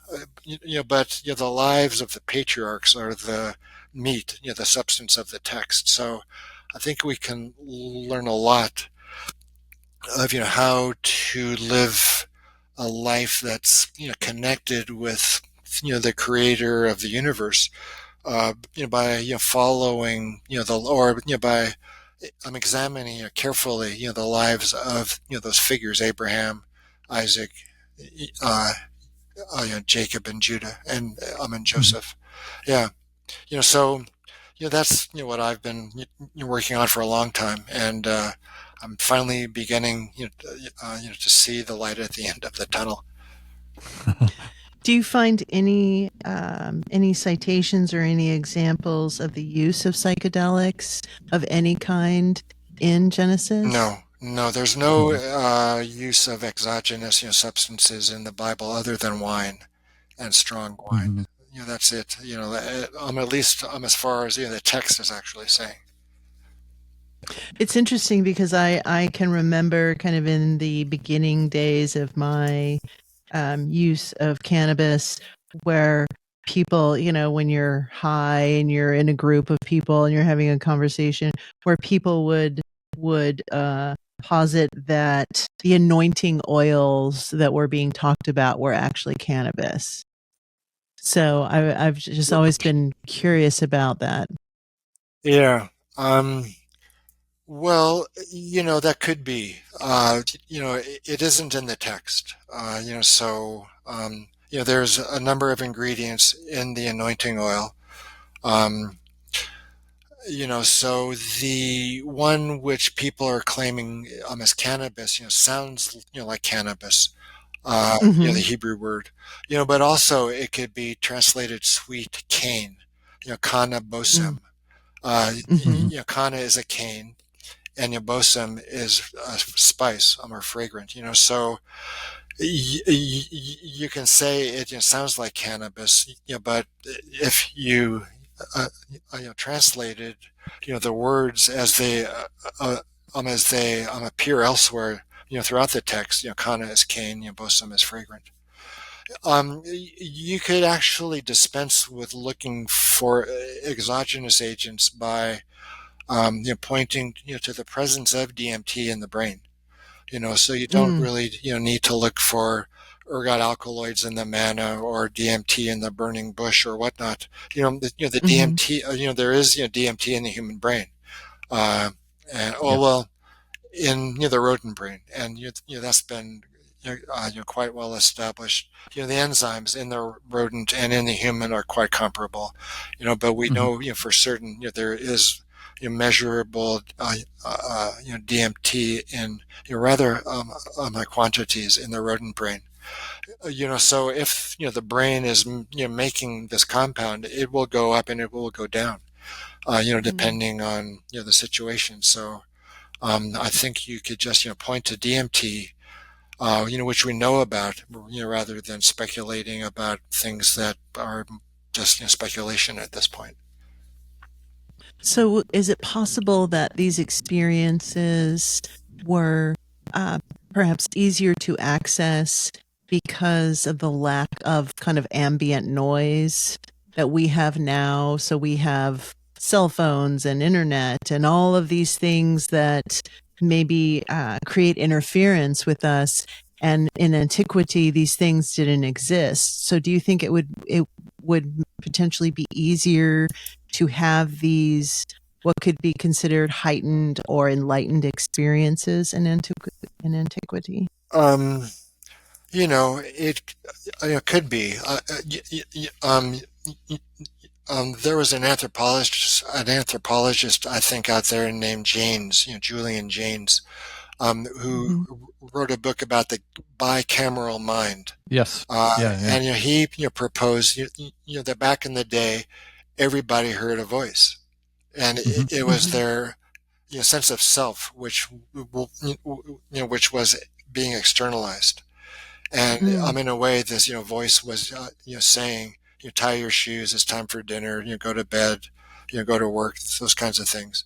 Yeah, and then as culture changed because of geological events and atmospheric ones, Mhm. the sense of self became internalized, and you stopped hearing that voice. there isn't any Mm. evidence, at least, biologically, but, there's a lot of interesting anthropological, scriptural, kinds of ideas Yeah. which, support that. Um, yeah, ambient light, the pineal, if it is involved at all in, making, psychoactive, substances, the more light, the smaller the pineal gland. And yeah, obviously, if you're inured to a stressful kind of environment all day long, every day, your brain's going to be a bit, more kind of, worn down than may have been the case before.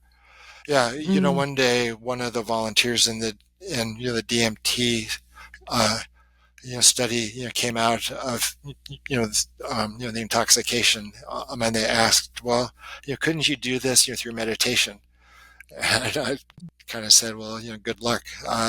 Drugs are much more reliable. But at the same Yeah. time, you can, like anybody can do them, like, Mhm. troubled people, bad people. So, there's, like a trade-off there. Could we Going back, start maybe, winding down a bit? It's almost yes, 4 o'clock out here. absolutely. Yes, I was just going to ask one more quick question. Um, uh, Translating the book of Genesis in this very atheistic, materialist, reductionist society that we live in, the Bible and many holy books are written off as sort of fairy tales, fables, just stories, just a bunch of stories. How literally do you yourself take the Bible? Do you think this is more of a historical document or more fables and stories? Well, I think it's a very precise description of a spiritual world, which seems to have a lot of substance, lots of consistency, coherency. A few years back, I recorded a number of YouTube videos, maybe 15, 20 minutes each, and it was about Genesis. Mhm. And the title of one of the early videos was the world of the Hebrew Bible is as real as the DMT world. Uh, Mm. in other words, there is this DMT world which everybody goes to, everybody visits. Yeah. They experience the same kinds of effects. There are certain characters that come back every time you enter that space. Mhm. There's rules, there's patterns, like there's light rules and movement rules, which seem Mhm. unusual but consistent from experience to experience. Yeah, and I think the same can be said about the world of Genesis. It's as if it is real. And if you look Mhm. at it, very carefully, especially the words and the language and the grammar, there's this whole, world that opens up. Like, did the serpent speak to Eve? Well, yes, that's what it says in the text. The serpent spoke to Eve. Uh, Mhm.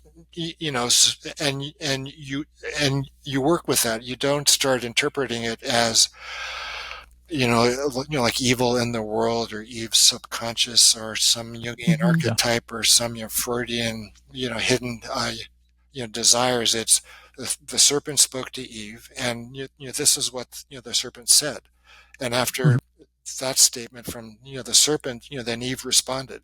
So it's a real dialogue, between Yeah. a Mm. snake and a human standing next to this tree. So you can visualize it. I mean, it's happening. So Mhm. what's going on exactly? What's the message there? So that's the way that I kind of look at it. I'm extracting information from the text itself, rather than extracting information consistent with my pre-existing beliefs about what the text is saying. Yeah. What is the timeline for that book? When do you think it will be released? Oh man, I'd say years. Mm. Yeah, That's what. maybe a couple or three. Mhm. Mm. Yeah, the smaller Cool. version. The big version I'll just put on uh, create space, and but the smaller version I think I'll look for a uh, for a publisher. Mm. Mhm. Cool. Well, we look forward to it. Uh, Before we leave, can you tell the people listening and watching maybe where they can find you and your work? Sure. I have a website, rickstrassman.com, and I Mhm. answer all my emails that get filtered through there. You can order my books through my website as well. I will inscribe and I will sign them. So We have a link on our website, bookshop.org, and we'll put your book up there, and you can order it through there, and either order it through your local bookstore or sponsor a bookstore somewhere else, and some of the money will go towards there. And yeah, so we'll put it up there for sure, and then obviously it can be found on Amazon too. Mhm. Great cover. Yeah, Yeah. thanks. That's a great cover. Yeah, yeah. I'm a friend in Birmingham, Alabama. Did this Merrill Yeah. Chalice. Yeah, Yeah. yeah. Well, the book is illustrated. Mhm. There's Yeah, all the drawings are I'm great. lying in a gutter in front of a girl's dorm. I love it. Um, I love it. Let's see. Fantastic. Oh, there's we're camping in the redwoods, and you backed over some So guy's cool. mailbox on acid. Yeah, that was kind of scary. Yeah, so That's great. yeah. The illustrations really add to the book. Absolutely. Yes. I highly recommend it. It's a fantastic book. Thank you so much for taking the time to sit and chat with us about it and many other interesting things. Thank you, Kristen. My pleasure. Okay. Yes. Thank you. It was an honor and a privilege to meet you. Yes. And we look forward to having you on the show again. Okay, well, sometime very soon. Yes, and best for 2025. Yeah. Yes, exactly. Same right back at you. Okay, good. And as you know, with Riverside, just hang on until the video and the audio are uploaded, right. and then shut your browser. I was about to shut the browser, so thanks. I'm glad I reminded you. All right, Alrighty. Rick, thank you so much. Okay. Enjoy the rest of your night. Hey, you too. All right. Take care. Okay, bye-bye.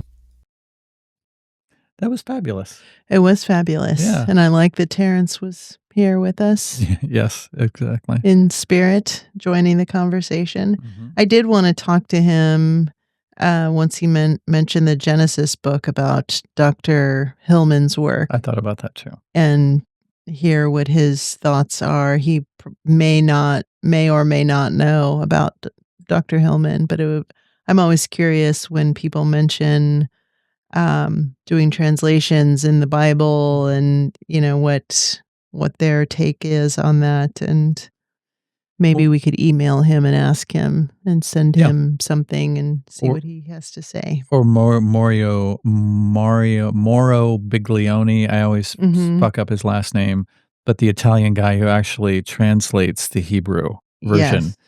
Aman is the Greek, but yeah. So I don't know if that would be something that he would be more familiar with, but it's just as crazy. I would love to have him on sometime, although we would need to have a translator too.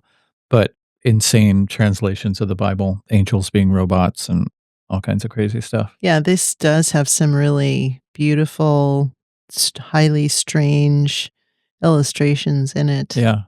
It's such a really, really cool book. And like I said in the talk, I believe, if not beforehand, it was great that Rick read it too, because, it's his story, and hearing him sometimes chuckle, and, you could tell he was smiling when he was reading some of it. He knows where all those experiences are coming from. It's coming from him. And so it's only right that he was narrating his own book. It was just really charming and wonderful. And like I said, very courageous of him to put it all out there, even some stuff that's not so pretty. Yeah, it's easy to, when you're a medical doctor and you are renowned for doing experiments and being in a psychedelic space, it's easy to kind of keep the lab coat on. And the fact that he was so earnest and honest about his own family childhood trauma and being able to reveal that, it just says so much. I did want to kind of circle back to that and ask him about the aspect of his healing journey with his father, if he had ever been able to reconcile that relationship and maybe talk to his dad about, the corporal punishment and how that affected him as a child. Because I think sometimes that's the missing piece when we're having these discussions is it's easy for someone, or maybe not easy, but uh, for someone to be candid about the abuse that they've experienced, and then to take it that next step and say, and yes, I was able to talk about this with my parent and kind of go through all of that with them and explain my side of that and listen to their side of it. Because I think that a lot of that stuff is generational. And so people who spank their kids were spanked or thought that that's kind of what you did, that that's how you raised your kids is, spare the rod, spoil the child. That was kind of an old way of thinking. And I think that it would be interesting to hear the resolution of that and where his mom was and all of that. Yeah, I want to say that that was never resolved, if I remember correctly from the book, unfortunately. And I don't, for some reason, I'm drawing a blank on his mother's position and all of that. Yeah, Yeah, it's a painful subject, yeah, and especially if it wasn't resolved. It certainly was never resolved in my family. To this day, it hasn't been resolved. And so, um, I think the fact that he has been able to not even necessarily move past it, but to work on himself and to recognize his own issues with mental health and depression, and be able to see that and be able to acknowledge that. I think that's really wonderful. absolutely. Yeah.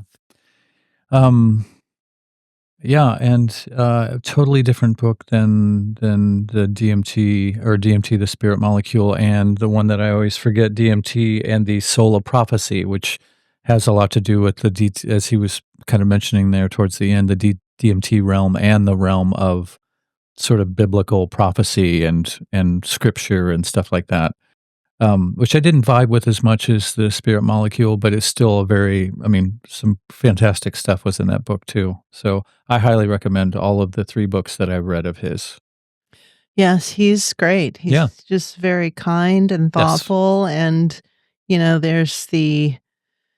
it's always interesting to speak to a clinician, and we don't do that a lot. We don't really talk to people in the medical field, and certainly not people who have done this type of research and work. And so it's great to hear someone that has that expertise be able to kind of dig into their own reality. And I Yeah. keep holding this up because I don't feel like we do this enough. Like, we don't really share people's work enough, the visual aspect of it. Um, but he's a extremely thoughtful and kind person, and I'm so glad that he has someone in his life. And so funny that that's kind of how we started the interview, was that he was on a podcast and he found love. I want to ask him about what that episode was, that particular episode, and listen to it and see if I can pick up on anything.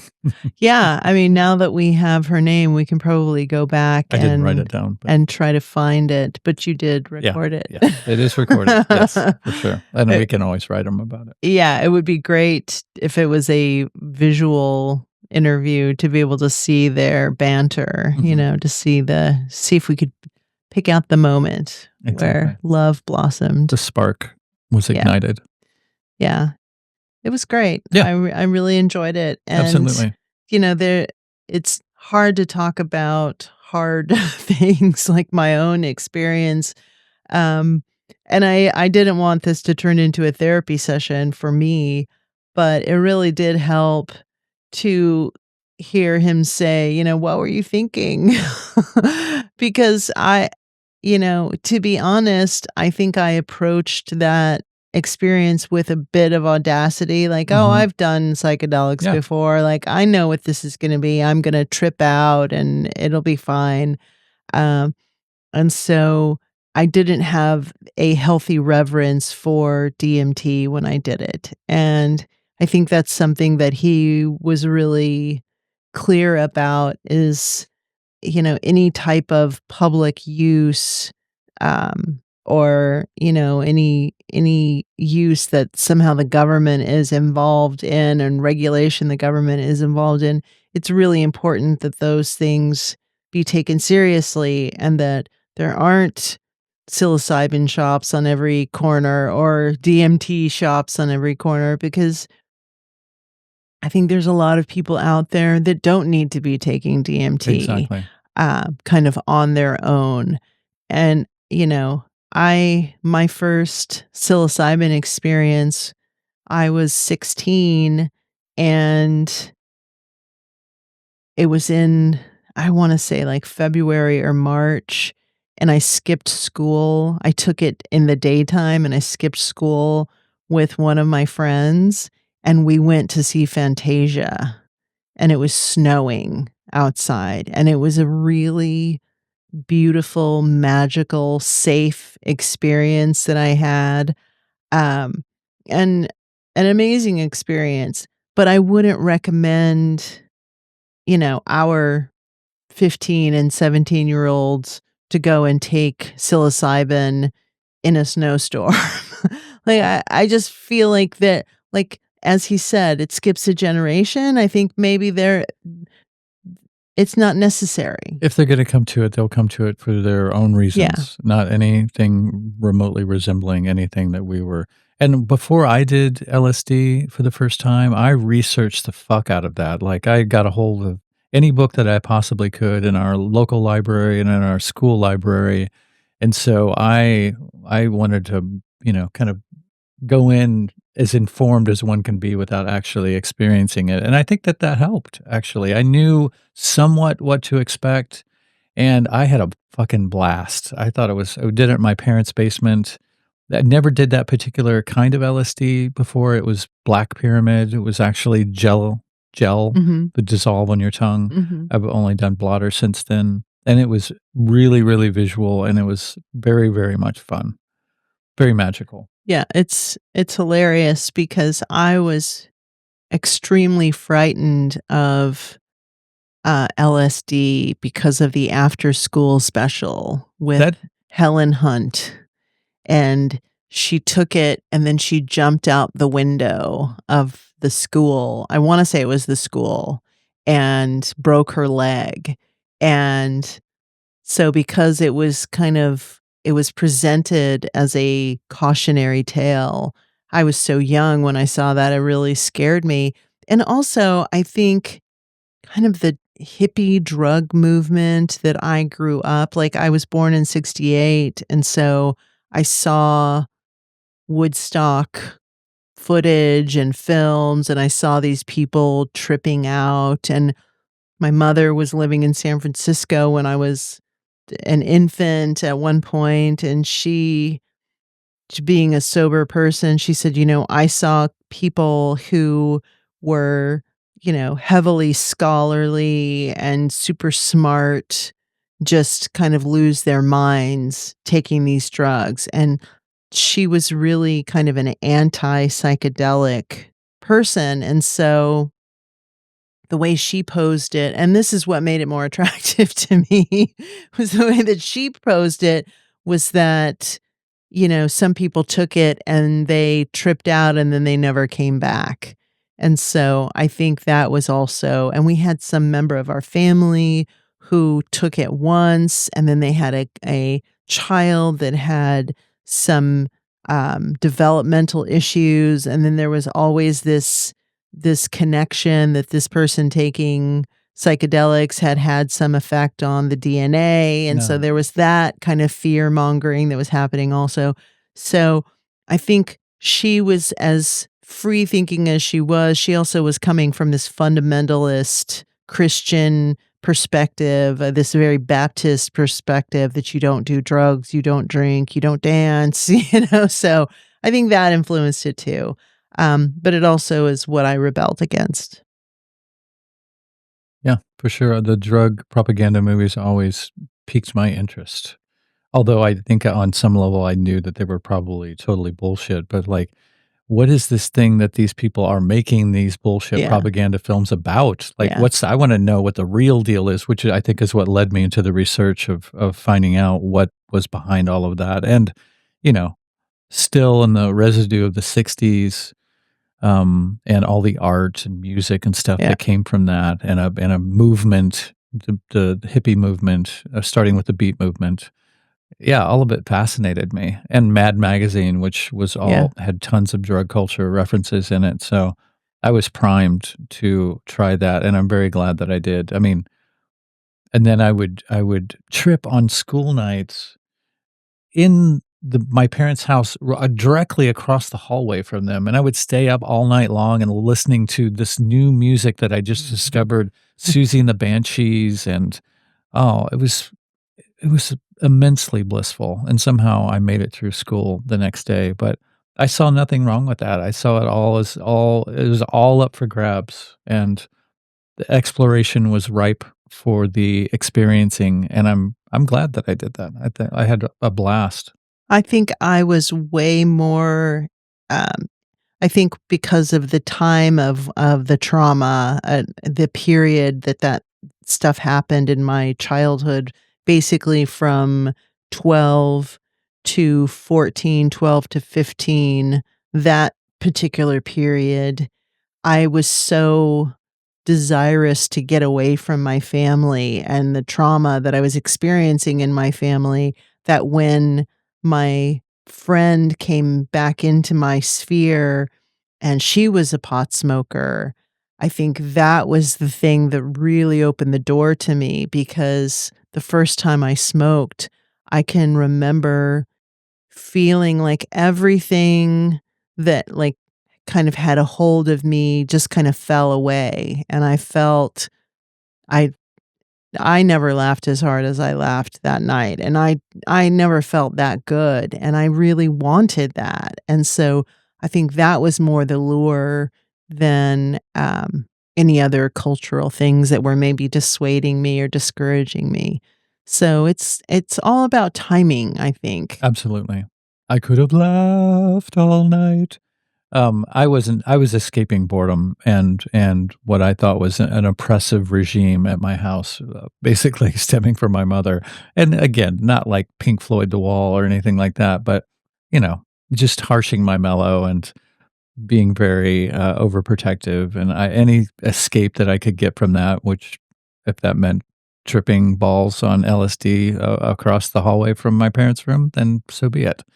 But I just had to expand my reality past the reality that was being, reinforced all around me, which I thought was rather one-dimensional and monochromatic. Yeah, it's funny how those things have kind of an antithetical response than they're intended. I think had your mom been taking LSD and drinking heavily or smoking weed heavily, you may not have been so jazzed to do that, because I think sometimes that makes those things seem unhip.